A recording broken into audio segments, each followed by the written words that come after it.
सबको जय मसीह की। मैं परमेश्वर के जीवित हुजूरी में आप सबका स्वागत करती हूँ और मैं विश्वास करती हूँ आप सभी परमेश्वर में आनंदित हैं। आमीन। आज हम देखेंगे कि हमारा जो विषय है कि प्रार्थना क्या है। हालेलुया। हम देखते हैं कि प्रार्थना परमेश्वर से बातचीत करना है। जब हम अपने दिलों की बातें परमेश्वर के आगे रखते हैं, उससे हम जब बात करते हैं, अपने दिल की बातें परमेश्वर को बताते हैं, वही प्रार्थना कहलाती है। हालेलुया। वचन में लिखा हुआ है कि जब वो मुझको पुकारे तब मैं उसकी सुनूंगा, संकट में मैं उसके संग रहूंगा और मैं बचाकर उसकी महिमा को बढ़ाऊंगा। आमीन। जब हम परमेश्वर को पुकारते हैं तो परमेश्वर हमें हर एक मुसीबत से छुड़ाकर हमारी महिमा को बढ़ाते हैं, यानी टेस्ट मनी के साथ ब्लेस करते हैं। हर एक मुसीबत से परमेश्वर हमें छुड़ाते हैं। जैसा परमेश्वर अपने दास को बोलते हैं कि मुझसे प्रार्थना कर, मैं तेरी सुनकर तुझे बड़े बड़े और कठिन बातें बताऊंगा। हालेलुया। जब परमेश्वर के आगे हम प्रार्थना करते हैं तो परमेश्वर हमारी सुनता है। हालेलुया। तो जब हम प्रार्थना करें तो पवित्र आत्मा की सहायता को जरूर मांगे। जैसा परमेश्वर ने भी कहा था कि पवित्र आत्मा ही है जो तुम्हें आने वाली बातें बताएगा, पवित्र आत्मा ही है जो तुम्हें सत्य का मार्ग बताएगा, पवित्र आत्मा ही है जो परमेश्वर की बातें तुम पर जाहिर करेगा। हालेलुया। तो अपनी लाइफ में जितना हो सके पवित्र आत्मा की अगुवाई को मांगते रहें, क्योंकि वचन में भी लिखा हुआ है इसी रीति से आत्मा भी हमारी दुर्बलता में सहायता करता है, क्योंकि हम नहीं जानते कि प्रार्थना किस रीति से करनी चाहिए, परंतु आत्मा स्वयं भी आहें भर भर कर जो अवर्णीय है हमारे लिए विनती करता है। आमीन। तो पवित्र आत्मा खुद हमारे साथ जब हम प्रार्थना करते हैं वो शामिल होता है। हालेलुया।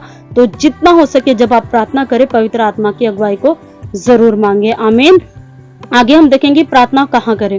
प्रार्थना आप एकांत में भी कर सकते हैं, जैसा वचन में लिखा हुआ है कि अपनी कोठरी में जाओ और द्वार बंद कर। हालेलुया। तो एकांत में प्रार्थना जरूर करें, ये हमारी पर्सनल लाइफ को डेवलप करता है। हालेलुया। और फिर है कि प्रार्थना मंडली में भी कर सकते हैं। हालेलुया। जैसा वचन में लिखा हुआ परमेश्वर ने कहा कि इस पृथ्वी पर, हालेलुया, जैसा कहता, फिर मैं तुमसे कहता हूं कि यदि तुम में से दो जन पृथ्वी पर किसी बात के लिए एक मन होकर मांगे तो वह मेरे पिता की ओर से स्वर्ग में उनके लिए हो जाएगी। आमीन।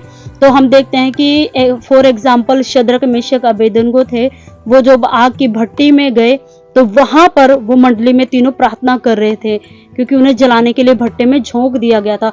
जब वो तीनों प्रार्थना कर रहे थे तो परमेश्वर ने उसकी सुनी और उन तीनों को वो आग छू तक नहीं पाई। हालेलुया। सचमुच में वो परमेश्वर बड़े महान काम करता है। हालेलुया। और हम देख सकते हैं जब पतरस जेल में था, हालेलुया, तो वहां पर क्या हुआ, कलीसिया लो लगाकर प्रार्थना एक मन होकर कर रही थी। हालेलुया। तो पतरस को परमेश्वर ने, उसके एंजल्स ने उसको छुड़ा दिया। हालेलुया। क्यों? क्योंकि कलीसिया एक मन होकर प्रार्थना कर रही थी। मंडली में भी हम अपनी कलीसिया में जब जाते हैं तो आप भी कलीसिया में 2-4 मेंबर मंडली बनाकर प्रार्थना करें, क्योंकि परमेश्वर भी वहां पर मौजूद होता है अपने वायदे के अनुसार। हालेलुया। हम प्रार्थना बेड पर भी कर सकते हैं, क्योंकि जो लोग जॉब करते हैं वो थक जाते हैं, वो ज्यादा देर तक नहीं बैठ सकते। हालेलुया। तो वो जब आए रात में, सुबह मॉर्निंग में उठने से पहले अपने बेड पर भी प्रार्थना कर सकते हैं, और रात को सोने से पहले एक एकांत में प्रार्थना करें और फिर आप अपने बेड पर भी प्रार्थना कर सकते हैं। हालेलुया। जैसा कि आप देखते हैं कि डेविड जो थे तो वो क्या करते थे, बेड पर भी प्रार्थना करते थे। हालेलुया। फिर हम गार्डन के अंदर भी प्रार्थना कर सकते हैं, जैसे यीशु मसीह देखते हैं कि वो बाग के अंदर जाकर प्रार्थना करते थे। हालेलुया। हम प्रार्थना कहीं पर भी कर सकते हैं, जैसा वचन में लिखा हुआ है कि इसलिए मैं चाहता हूं कि हर जगह प्रार्थना की जाए। हालेलुया। तो हर जगह हम प्रार्थना कर सकते हैं। घर की छत पर भी हम प्रार्थना कर सकते हैं, जैसा हम देखते हैं कि प्रेरितों के काम में कि पतरस घर की छत पर प्रार्थना करने के लिए जा रहे थे। हालेलुया। और प्रार्थना करते समय हमें ये नहीं सोचना कि परमेश्वर हमारी यहाँ सुन रहे हो या वहां नहीं सुन रहे। हालेलुया। मेन पॉइंट है कि हमारा कनेक्शन पिता के साथ होना चाहिए। हालेलुया। आप कहीं पर भी हो सकते हैं, आप बस में हो सकते हैं, ट्रेन में हो सकते हैं, कहीं पर भी आप प्रार्थना को कर सकते हैं। हालेलुया। क्योंकि जो प्रार्थना है वो दिल की बातें अपने परमेश्वर को बताना ही प्रार्थना कहलाती है। हालेलुया।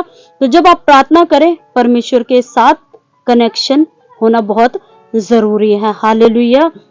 और आगे हम देखेंगे कि प्रार्थना है तो वो किसी भी पोजीशन में की जा सकती है। हालेलुया। यानी जो हमारा शारीरिक आसन है। हालेलुया। मैं एक जगह प्रार्थना के लिए जब हम गए तो वहां पर क्या हुआ कि एक मुझे आंटी मिले जो ज़्यादा एज के थे, क्योंकि वो ज़्यादा देर तक घुटनों के बल नहीं बैठ सकते थे। तो मैंने उनको बोला, आप प्रार्थना क्यों नहीं करते? क्योंकि वो बोल रहे कि मैं प्रार्थना इसलिए नहीं कर सकती क्योंकि मैं ज़्यादा देर तक घुटनों के बल नहीं बैठ सकती, इसलिए मैं प्रार्थना ही नहीं करती हूँ। हालेलुया। तो हम देखते हैं कि बाइबल के अकॉर्डिंग जो हमारा शारीरिक आसन है, हम किसी रूप में भी प्रार्थना कर सकते हैं। जैसा हम बाइबल में देखते हैं कि घुटने टेक कर, एक टाइम ऐसा होता है कि हमें घुटने टेकने पड़ते हैं। हालेलुया। घुटने टेककर हम प्रार्थना करते हैं। जैसा हम देखते हैं कि डैनियल हो गया, सुलेमान हो गया, जितने भी दास थे परमेश्वर के, उन्होंने घुटने टेक टेक कर प्रार्थना की। हालेलुया। हम खड़े होकर भी प्रार्थना कर सकते हैं, हम बैठकर भी प्रार्थना कर सकते हैं, घुटने के बीच मुंह करके भी प्रार्थना कर सकते हैं। हालेलुया। लेटकर मुंह के बल भी झुककर हम प्रार्थना को कर सकते हैं। जैसा यीशु मसीह जब वो क्रूसीफाइड होने वाले थे तो परमेश्वर का मन व्याकुल हुआ, तो परमेश्वर यीशु मसीह मुंह के बल झुककर प्रार्थना करने लगे। हालेलुया। तो प्रार्थना हम कैसे भी शारीरिक आसन में कर सकते हैं। आप बैठकर, लेटकर, किसी भी तरीके से हम प्रार्थना कर सकते हैं। हालेलुया। अब है कि प्रार्थना कब करें, कि परमेश्वर, जैसा हम पहले बोलते थे कि नहीं, पूरी रात को ही प्रार्थना करनी है तभी परमेश्वर सुनता है, रात की प्रार्थना ही सुनता है, परमेश्वर दिन के प्रार्थना को नहीं सुनता है। जब हम जाते थे तो हमें ऐसे ही बताया जाता था, तो हम क्या करते थे, हम मन में हमारे कई क्वेश्चंस दिमाग में चलते थे और हम टूट जाते थे कि हम दिन में तो प्रार्थना करते हैं और रात को हम नहीं कर पाते हैं, तो क्या हमारी प्रार्थना लगती है? क्या हमारी प्रार्थना इतने बजे सुनी जाएगी या 12 से 3 सुनी जाएगी? हमारे मन में ऐसे बहुत से डाउट्स रहते हैं। हालेलुया। तो बाइबल के अकॉर्डिंग हम देखते हैं कि प्रार्थना कभी भी कर सकते हैं। हालेलुया। हम देखते हैं कि प्रार्थना जो थी, भोर की प्रार्थना प्रभु यीशु मसीह करते थे, दोपहर की भी प्रार्थना, संध्या की प्रार्थना हम देखते हैं कि जो इसहाक था वो शाम के टाइम मनन करने के लिए जाते थे वचन की। हालेलुया। दिन में 2 बार प्रार्थना कर सकते हैं और दिन में 3 बार प्रार्थना करते हैं। जैसा कि हम देखते हैं कि जो डैनियल थे वो दिन में 3 बार प्रार्थना करते थे। हालेलुया। आधी रात में प्रार्थना कर सकते हैं। जैसा हम देखते हैं प्रेरितों के काम में 16 के 25 में पौलुस और सिलास आधी रात को प्रार्थना कर रहे थे। हालेलुया। पूरी रात प्रार्थना करना, यीशु मसीह पूरी रात प्रार्थना कर रहे थे। जब उन्होंने चेले चुनने थे तो वो पूरी रात प्रार्थना कर रहे थे। हालेलुया। और फुल नाइट जो हम प्रार्थना करते हैं उसमें इंस्टेंट काम होते हैं, तुरंत कार्य होते हैं। हालेलुया। यदि आपके घर में भी आज तक कोई भी बीमारी हो सकती है, कोई भी दुष्ट आत्मा से ग्रसित हो सकता है, वो अभी तक नहीं गया है। हालेलुया। तो आप फुल नाइट प्रेयर करें।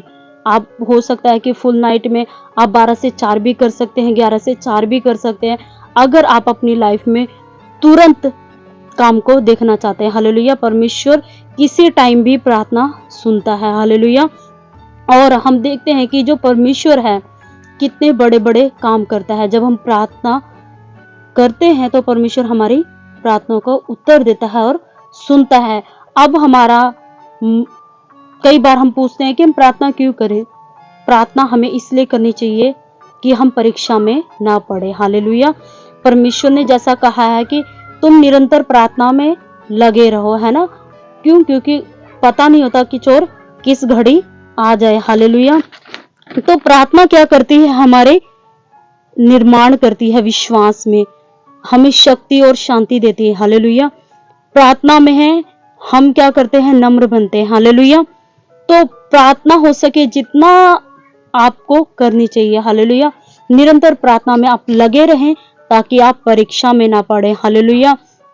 और परमेश्वर है, उसके आगे किसी टाइम भी आप प्रार्थना करने के लिए जा सकते हैं। जैसा हमने अभी सीखा कि आप प्रार्थना रात में भी कर सकते हैं, दिन में भी प्रार्थना कर सकते हैं, आप बैठकर उठकर किसी भी रीति से आप प्रार्थना कर सकते हैं।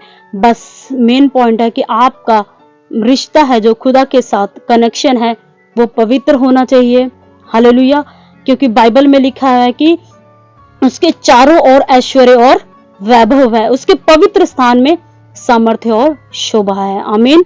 तो जितना हो सके प्रार्थना करते रहे, उसके पवित्र स्थान में एंटर करते रहे, ताकि जो परमेश्वर हमें सामर्थ्य देता रहे। जैसा हम बोलते हैं मोर प्रेयर मोर पावर, ये आप जितना प्रेयर करेंगे उतना आप अभिषेक में बढ़ते रहेंगे, उतना ही आपके ऊपर सामर्थ्य रिलीज होती जाएगी। आमीन।